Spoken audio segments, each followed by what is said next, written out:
Jurassic Park by Michael Crichton. Copyright 1990 by Michael Crichton. All rights reserved. Narrated by Chuck Benson. This book was originally created for audio cassette playback. Any announcements concerning cassettes do not apply to this recording. This version contains markers allowing direct access to major portions of the book. Annotation. Something is terribly wrong at Jurassic Park on a remote island off the coast of Costa Rica. Visitors and residents are being attacked by strange-looking animals that maul them and leave behind a sticky saliva. In reality, dinosaurs cloned and raised by a genetic engineering firm have escaped. Consultants are brought in to solve the problem, but soon everyone is running for dear life. Some strong language. Bestseller, 1990. From the book jacket. The dinosaur is back on Earth, alive, now, in Michael Crichton's Jurassic Park. The story, told with an almost documentary verisimilitude, is an account of the attempt through a hair-raising 24 hours on a remote jungle island to avert a global emergency, a crisis triggered by today's headlong rush, virtually unchecked by any government or scientific watchdogs, to commercialize genetic engineering. In Jurassic Park, Crichton makes brilliant and mesmerizing use of the unique amalgam of suspense and informed science, this time paleontology, biotechnology, and chaos theory, that he originated in the Andromeda strain. Of all his superb scientific thrillers, all of them bestsellers, Jurassic Park is in every way the strongest. It is certain to be his most widely read, talked about, and unreservedly enjoyed novel to date. About the author. Michael Crichton was born in Chicago in 1942. He was educated at Harvard College and the Harvard Medical School, and in 1969 was a postdoctoral fellow at the Salk Institute in La Jolla, California. His novels include The Andromeda Strain, The Terminal Man, The Great Train Robbery, Eaters of the Dead, Congo, and Sphere. He is the author of 4 works of nonfiction: 5 Patients, Jasper Johns, Electronic Life, and Travels. Among the films he has directed are Westworld, Coma, and the movie version of his own The Great Train Robbery. In 1988, he was visiting writer at the Massachusetts Institute of Technology. Jurassic Park. For AM and T. Reptiles are abhorrent because of their cold body, pale color, cartilaginous skeleton, filthy skin, fierce aspect, calculating eye, offensive smell, harsh voice, squalid habitation, and terrible venom. Wherefore their creator has not exerted his powers to make many of them. Linnaeus, 1797. You cannot recall a new form of life. Irwin Chargaff, 1972. Introduction. The InGen Incident. The late 20th century has witnessed a scientific gold rush of astonishing proportions. The headlong and furious haste to commercialize genetic engineering. This enterprise has proceeded so rapidly, with so little outside commentary, that its dimensions and implications are hardly understood at all. Biotechnology promises the greatest revolution in human history. By the end of this decade, it will have outdistanced atomic power and computers in its effect on our everyday lives. In the words of one observer, biotechnology is going to transform every aspect of human life: our medical care, our food, our health, our entertainment, our very bodies. Nothing will ever be the same again. It's literally going to change the face of the planet. But the biotechnology revolution differs in 3 important respects from past scientific transformations.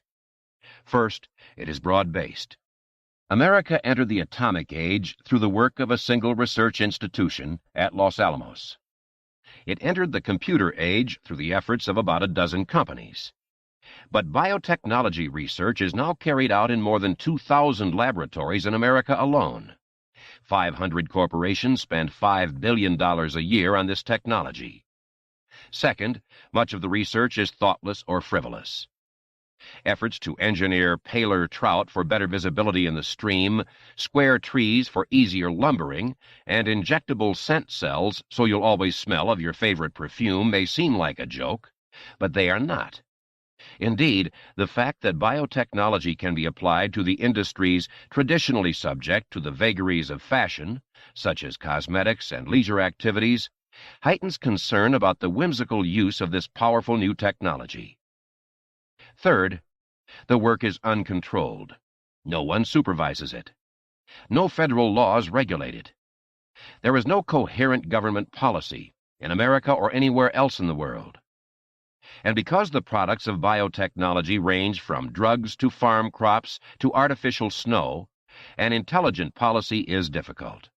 But most disturbing is the fact that no watchdogs are found among scientists themselves.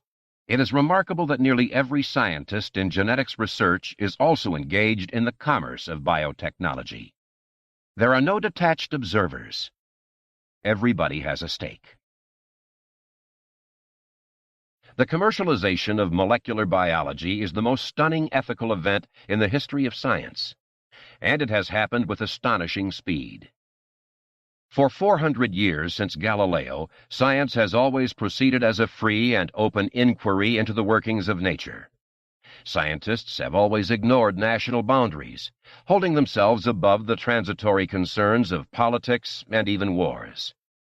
Scientists have always rebelled against secrecy in research, and have even frowned on the idea of patenting their discoveries, seeing themselves as working to the benefit of all mankind. And for many generations, the discoveries of scientists did indeed have a peculiarly selfless quality.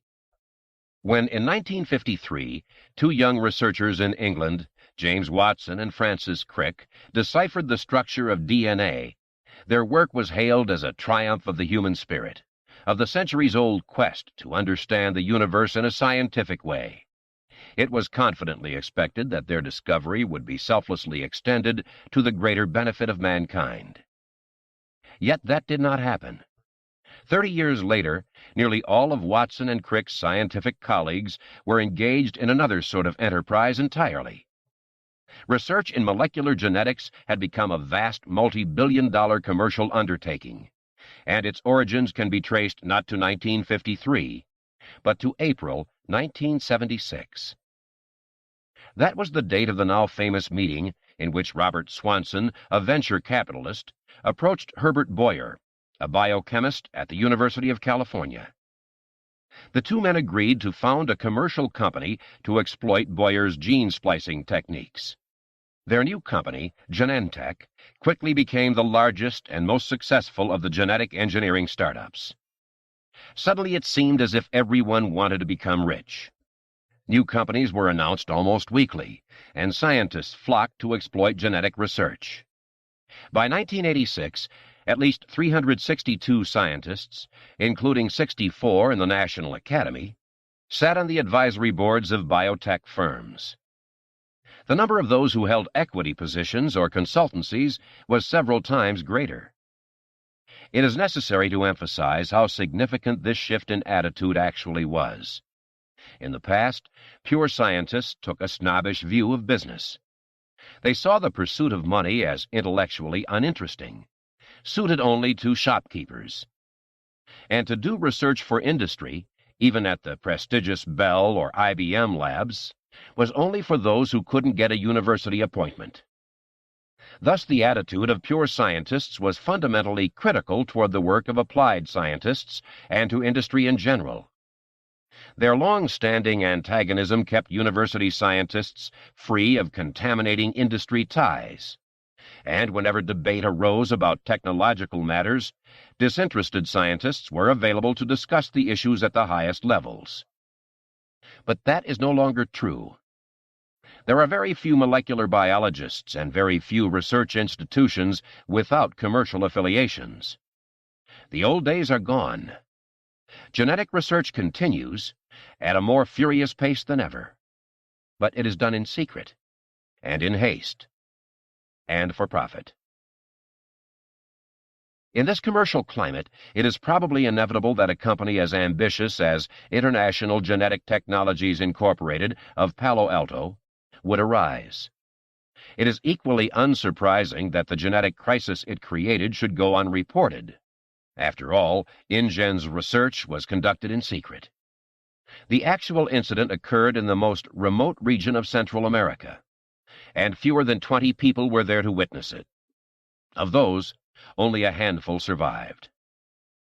Even at the end, when International Genetic Technologies filed for Chapter 11 protection in San Francisco Superior Court on October 5, 1989, the proceedings drew little press attention.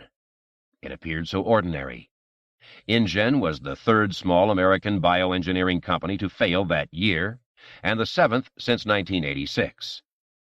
Few court documents were made public, since the creditors were Japanese investment consortia, such as Hamaguri and Densaka, companies which traditionally shun publicity.